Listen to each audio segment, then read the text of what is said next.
What is the parts of book number, অর্থাৎ গ্রন্থ সংখ্যার বিভিন্ন অংশগুলো কি কি?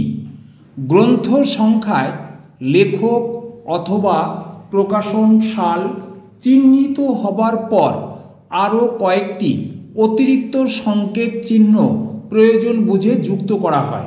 এই সংকেত চিহ্নগুলি হল যেমন নাম্বার 1 টাইটেল মার্ক, অর্থাৎ আখ্যা চিত্র। এটা আবার কি? একই লেখকের একই বিষয়বর্গের অধীনে একাধিক বই থাকলে আমরা টাইটেল মার্ক ব্যবহার করে থাকি। 2 নম্বর সংস্করণ চিহ্ন, অর্থাৎ এডিশন মার্ক। এক্ষেত্রে কি হয়? একই গ্রন্থের একাধিক এডিশন বা সংস্করণ গ্রন্থাগারে থাকলে সেই এডিশনের উল্লেখ করে আমরা বুক নাম্বার হিসেবে ব্যবহার করতে পারি। 3 নম্বর ভলিউম নাম্বার, অর্থাৎ খণ্ড চিহ্ন।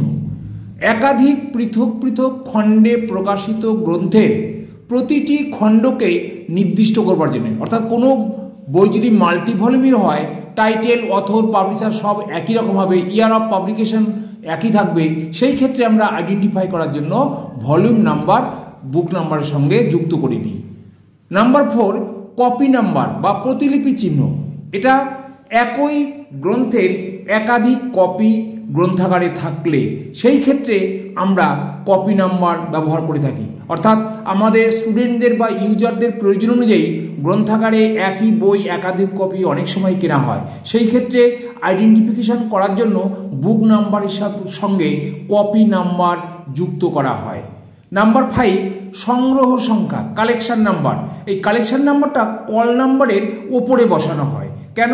এটা কালেকশন নাম্বারটাকে গ্রন্থাগারে বইটা কিভাবে এসছে সেইগুলো ভিন্ন সংগ্রহ, অর্থাৎ ভিন্ন সংগ্রহ বা সারিতে রেখে গ্রন্থগুলিকে নির্দিষ্ট করে রাখা হয়। এবং উদাহরণ হিসেবে বলতে পারি, যেমন আমার গ্রন্থাগারে আমরা বাংলা ভাষার বই বাদেও অন্য হিন্দি, উর্দু বা ইংলিশের যে বইগুলো আছে সেই বিষয়গুলো আমরা আলাদা করে রাখতে পারি, অথবা রেফারেন্স সেকশনের বইগুলোকে আমরা আলাদা করে রাখতে পারি।